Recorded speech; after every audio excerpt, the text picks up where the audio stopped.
सूरत अल-बकरा आयत 278 تا 280 उर्दू तर्जमा। शुरू करता हूँ अल्लाह पाक के बाबरकत नाम से, जो बड़ा मेहरबान और निहायत रहम वाला है। ऐ ईमान वालो, अल्लाह ताला से डरो, और जो सूद बाकी रह गया है वो छोड़ दो, अगर तुम सचमुच ईमान वाले हो। और अगर ऐसा नहीं करते तो अल्लाह ताला से और उसके रसूल से लड़ने के लिए तैयार हो जाओ। हाँ, अगर तौबा कर लो तो तुम्हारा असल माल तुम्हारा ही है।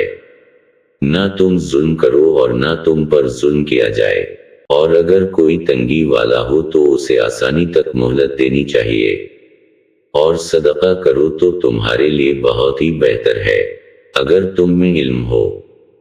आखिर में आपसे इल्तमास है, अगर आपको ये वीडियो अच्छी लगे तो इसको लाइक करें, आगे शेयर करें और चैनल को सब्सक्राइब करें, ताकि ज्यादा से ज्यादा लोग मुस्तफीद हो सकें, क्योंकि ये सदका जारिया है।